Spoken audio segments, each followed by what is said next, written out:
Confession du chauffeur d'un député sur les pratiques mystiques de ce dernier pendant les élections.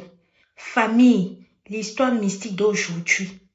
Même si tu n'aimes pas ma tête, écoute ça parce que ça peut aider.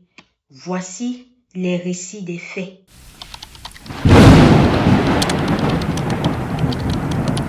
J'ai perdu mon boulot en 2019 et j'étais au quartier tout le temps. J'ai décidé d'aller intégrer le 2-0 de mon quartier. Ce qui fait que tous les week-ends, j'allais jouer au 2-0. Et un jour après nos jeux, j'ai fait part de ma situation à mes coéquipiers, ceux avec qui nous jouons tous les week-ends. Je leur ai dit que je suis à la maison et qu'on ne sait jamais. Je suis un chauffeur. Si dans leur entreprise, ils ont une place de chauffeur, qui n'hésitent pas à me faire part. C'est ainsi qu'un jour, l'un d'eux m'a fait part qu'il y avait une place libre dans son entreprise et que je pouvais faire le dossier.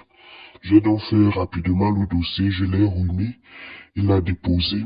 Quelque temps après, on m'a appelé et c'est comme ça que j'ai commencé le boulot dans cette entreprise. Je conduisais le grand bus. Et son frère aîné est député. Comme je vous ai dit que je ne vais pas redire son nom ici, mais je vous ai déjà donné son nom, je ne souhaiterais pas que son nom ressorte ici des peurs de représailles. Donc, à la veille des législatives, nous nous sommes rendus dans leur localité. Et nous qui avons été récemment recrutés, son frère aîné, le député, nous a dit que nous devons adhérer au parti. Et il nous a donné le numéro de l'un de ses collaborateurs que nous devons l'appeler. Il va nous dire comment ça se passe et tout.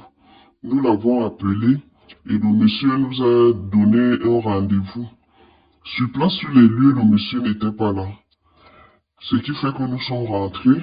Plus tard, quand le député nous a demandé si c'était fait, nous lui avons dit que le monsieur dont il nous a remis le numéro, on l'a appelé, nous étions au rendez-vous, mais lui n'était pas là. Lui, il était très furieux. Il a dit que, mais comment ça? Il a pris son téléphone, il a appelé le monsieur, il parlait, mais il s'est quand même retiré. Il parlait et tout. Et il nous a dit qu'il faudra le rappeler demain. Je pense que demain sera mieux que vous voyez. Et le lendemain, c'est mon boss lui-même qui nous rappelle que n'oubliez pas d'aller là où le grand frère a demandé que vous partez. Nous avons donc appelé le monsieur dont le député nous avait remis le numéro et le monsieur nous a plutôt donné rendez-vous dans un grand hôtel de la place. Arrivé sur place, nous nous sommes vus. Il était avec une autre personne, un autre monsieur. Ils avaient un mot codé, mort, donc ils s'appelaient ainsi. Et puis, il a sorti les documents, il nous a montré, il a dit qu'il faut signer. Nous aussi, naïvement, nous avons signé. Et puis, il nous a remis les effigies du parti. Et à côté, il y avait une petite mallette noire. Nous avons donc pris cela. Nous sommes rentrés avec, nous sommes allés. Je suis allé présenter ça à mon boss. Il m'a dit que je dois présenter ça à son frère aîné qui est député. Nous l'avons présenté cela. Il nous a dit que non, c'est pour vous. Vous pouvez partager ces pains, ces effigies à qui vous voulez. Et le petit sac là, c'est pour vous. Quand il y aura souvent des soirées, c'est comme ça que vous allez vous habiller avec ceci et on sera en soirée ensemble. Nous avons passé 15 jours de campagne. Le jour de vote, moi, on m'a choisi comme éclaireur, donc j'étais au niveau des urnes. Après les décombres, nous avons obtenu la majorité absolue, ce qui fait que le grand frère de mon boss, le député, devait être réélu. Après cela, nous sommes rentrés, nous étions contents et tout et tout. Il était vraiment très gentil avec nous. Et le lendemain, nous avons repris la route. Il nous a dit qu'on se verra dans la ville où moi je travaille. Donc, nous avons quitté sa localité pour notre ville habituelle. Quand nous sommes rentrés, quelque temps après, le député a été retenu. Et mon boss me dit que nous devons assister à une réunion, que je dois bien m'habiller et que je vienne avec la mallette noire qu'on m'avait remis lors de la campagne. Je suis revenu avec. Nous sommes allés à un hôtel de la place. Sur place, sur les lieux, la chemise que j'avais sur moi, il m'a demandé de l'échanger, que j'ouvre la mallette, je prends ce qu'il y a à l'intérieur et que je change avec ce que j'avais sur moi. J'ai ouvert la mallette, il y avait une chemise blanche à l'intérieur et un nœud papillon. J'ai toujours rien compris. Nous sommes donc entrés dans cet hôtel, il y avait une grande salle, nous sommes dirigés vers là, nous sommes allés, on a retrouvé d'autres personnes aussi qui étaient habillées comme moi. À notre arrivée, l'atmosphère a changé. Il y avait un silence mystérieux. Et à peine nous sommes entrés, il y a un monsieur qui est venu vers moi avec un objet. Il m'a demandé de poser juste mes mains dessus.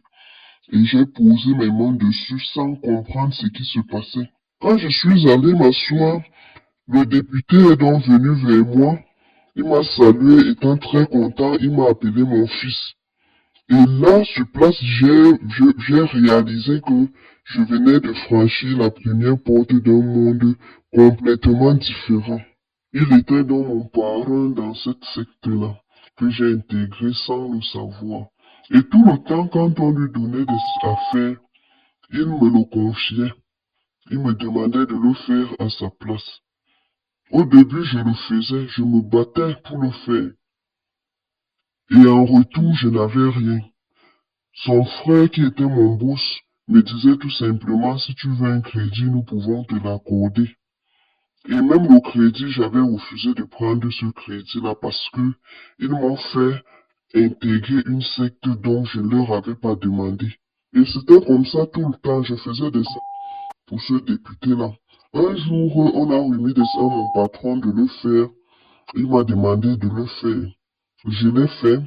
À un moment donné, il me demandait toujours et toujours quand ils ne voulaient pas faire ça d'eux-mêmes. Ils choisissaient toujours l'un de leurs employés qu'ils ont fait intégrer dans les sectes pour le faire. Et c'est comme ça qu'un jour, le patron, mon boss, il a remis à notre comptable. Puisque dans notre entreprise, nous étions trois que le boss nous avait fait intégrer là.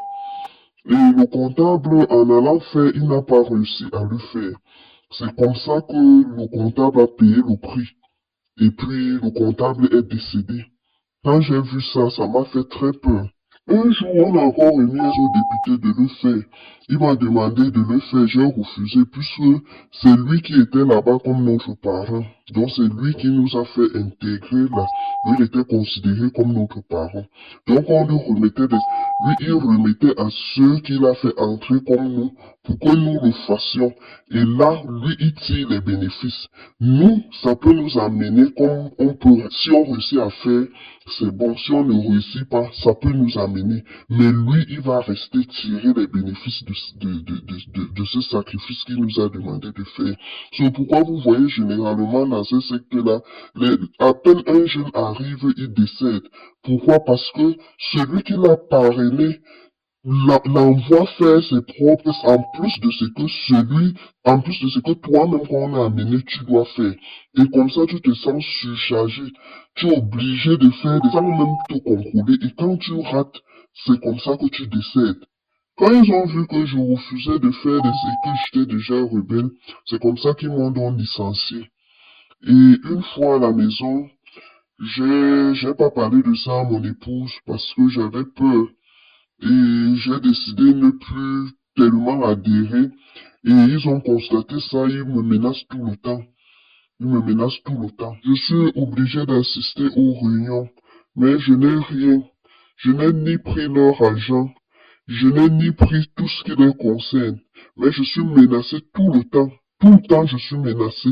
Alors la famille, j'espère vraiment que vous avez écouté cette vidéo jusqu'à la fin. J'espère que vous avez compris ce qu'il faut comprendre dedans. Quand je poste souvent les vidéos comme ça, il y a certains qui me disent que oh, la vie est tellement dure, moi-même je cherche comment. Non, vous n'allez pas passer par moi. On a toujours pour habitude de dire que si tu es chez toi là-bas, tu parviens à manger normalement, même si ce n'est qu'un jour, que tu sais que tu peux dormir en paix. Dis merci à Dieu. Dis merci aux ancêtres. Voilà alors la raison pour laquelle vous voyez comment souvent certains jeunes partent avant leur temps. Parce qu'ils sont entrés quelque part, le plus souvent les vieux qui vous mettent dedans ou ceux qui vous mettent dedans là, tu arrives là-bas, ce n'est pas seulement ta condition que tu dois faire. Tu fais aussi pour la personne. Après, tu te sens submergé, tu fais quelque chose de mal. Et c'est comme ça qu'on entend seulement que oh, elle est partie avec ceci. Oh, il est parti de cela. Oh, oh, oh, oh, oh. En tout cas, vous avez écouté l'histoire, non? Ici, Alicia Lotus, n'oublions pas d'être prudent, de prier sans cesse parce que le dehors est miné. Je vous souhaite un bonjour, un bonsoir en fonction de votre fuseau horaire et on se dit à très bientôt pour une prochaine vidéo. Et si vous voulez faire comme le frère, voilà, n'hésitez pas, venez soit en inbox, soit sur notre numéro qui se trouve sur notre page. Ensemble, on va se mettre d'accord sur comment est-ce que je vais présenter ton histoire. Merci.